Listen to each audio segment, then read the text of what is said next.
Barry. Thank you, Mr Speaker. I rise to speak to the second reading of the Resource Management Restricted Duration of Certain Discharge and Coastal Permits Amendment Bill. As others have said, this is a member's bill that is commendable because the member who's brought it has done so with enormous conviction and with a lot of energy and application. Also, as others have mentioned, this is not a bill that is being supported by the government. There are a number of reasons for that, and I will go through them. The purpose of the bill, just to reaffirm, is to limit the time period for which a discharge permit or a coastal permit may be issued to 5 years. So limiting it to a 5-year duration when a permit to discharge is deemed necessary due to exceptional circumstances. I'll go on to look at what exceptional circumstances means, how it's been defined, and the attitude of the Environment Court to that. It is a very well-intentioned bill, but in the opinion of the government, it will not deliver on its aim, and that's why we're not supporting it. The Local Government and Environment Select Committee, of which I am a member, received a number of submissions, 148 of them from various interested groups and from individuals as well. The committee heard 27 submissions and then heard hearings in Whakatane as well as here in Wellington. Now, having examined this in some detail, it was the view of the committee that this was not to be passed, and I acknowledge that that is a great disappointment to the member who has presented it. But let's look at why. When we look at water quality, as other speakers from all sides of the House have indicated, it is a very important priority to many of us. National in particular has spent a lot of time, effort and money since we took the Treasury benches to ensure that water quality and safety and so forth has been properly looked at and examined. As the Minister for the Environment, Amy Adams, says many times, if you can't measure it, you can't manage it. So we put a lot of money into that sort of thing and a lot of rigorous processes around that as well. So when we looked at the initiatives that are being looked at on a national level, there's the Land and Water Forum, as well as the National Policy Statement for Freshwater Management back in 2011. It was the view of the committee and certainly of the government that those were more effective vehicles to achieve the outcome. Nobody wants to have the sort of dirty water and the long-standing problems that some waterways have had. But when water goes wrong, it goes really wrong, and it takes a very long time to put that right. And it's not a quick fix on any way, shape or form. But Section 107(2)A, which this particular bill seeks to amend, is very, very rarely applied in discharge, or in fact coastal permits as well. There is no evidence that this section is being used inappropriately. So where that section 107(2)A has been applied, there have only been very limited instances where permits issued under the section have resulted even in appeals to the Environment Court. And in each of those cases, when the Environment Court has heard them and applied a rigorous test to validate this exceptional circumstances, which by its nature is a very sort of narrow definition, the Environment Court reaffirmed the conditions of the permits issued to minimise environmental effects. So when it did get to the Environment Court and was tested under exceptional circumstances, when various cases have been, it was still found to be not applicable. So when we look at limiting the time frame for consents issued where that Section 107 applies, as proposed by this bill, the feeling and the belief and the analysis was that this would have no effect on the current consents. And in addition to that, it's not likely to affect many consents in the future, given that current limited use of the section. As members of this House know only too well, the RMA is progressing. We are addressing, as a government, the problems in areas such as infrastructure, water and aquaculture. There are a number of initiatives coming through at this time.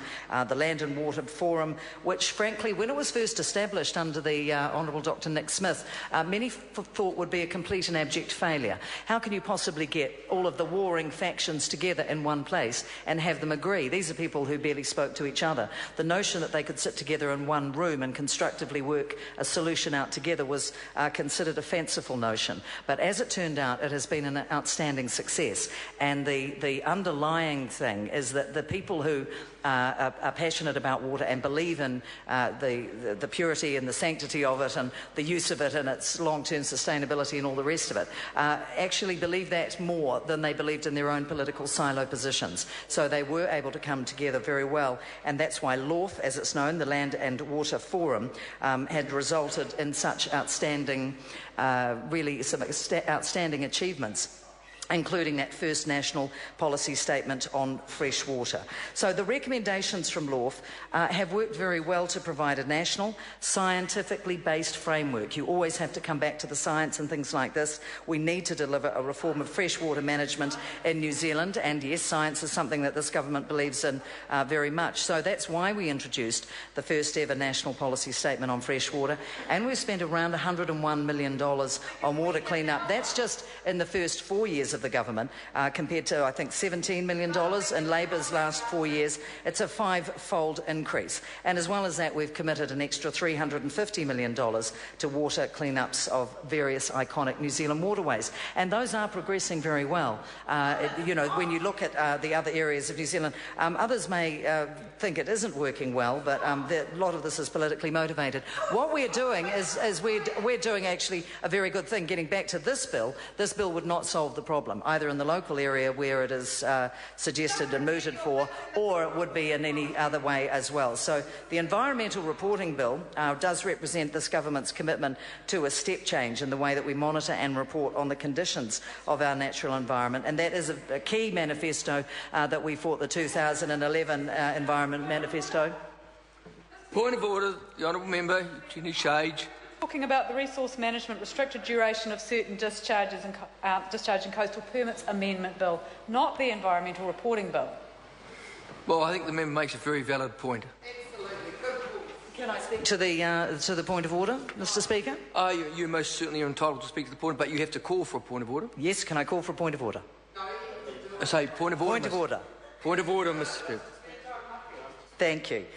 The reason I'm elucidating on these policies is because these are the measures that are working, and the select committee that considered the resource management restricted duration of certain discharge and coastal permits did not deliver a solution. The measures I'm talking about have, so that's why I'm talking about them. Well, can I just say to the member that she should try and speak as closely as she can to the intention of the legislation. You can draw inferences of different parts, but in the main you must try and speak to the resource management and the restriction duration of certain discharge and coastal permits. Sure. Thank you, Mr. Speaker. I will take Refer to the legislation. note of that. Thank you. So when the committee heard the submissions surrounding this particular piece of legislation, there were certainly people in the area and supporters of the member who put this bill forward who believed that this was the solution. But as I said, when we looked at the number of submissions, particularly the 27, and held the hearings in Whakatane and Wellington, and as the Labour members pointed out, it was at the time of the funeral of the late Parekura Horomia, so they were not able to be there. New Zealand First, I think, did attend, and our members as well. I think Jackie Dean went to Whakatane, and there were a number of our people that went. But they remained unconvinced. And I think when you look at the Select Committee process and recognise how rigorous it is, and how seriously many of us who have members' bills before the House take the process, then I think we can fairly say that we all did our best on this. But it was still not possible within the frame of reference that was put forward for us to agree to this. So, as I said, the committee was not persuaded this bill was the most effective way of improving the water quality, but that the Land and Water Forum, the National Policy Statement, did deliver and would get us around that. Section 107.2a is something that has been used a few times. As I said, there are a number of reasons why it should not be repealed. I think that the committee didn't believe that a shorter duration for exceptional circumstances could adversely affect the ability of companies to raise capital and also to ensure adequate long-term investment.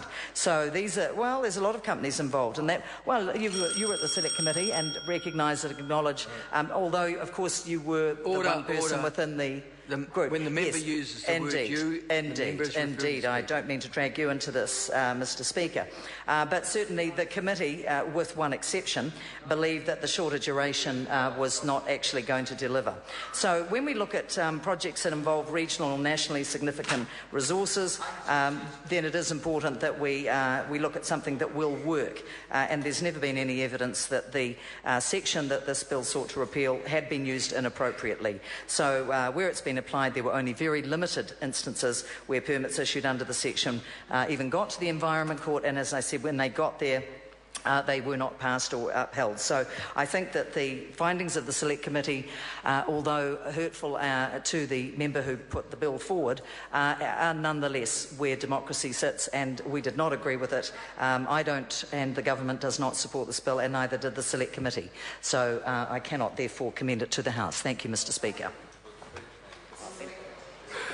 I call the Honourable Ruth Dyson. Thanks very much, Mr. Speaker.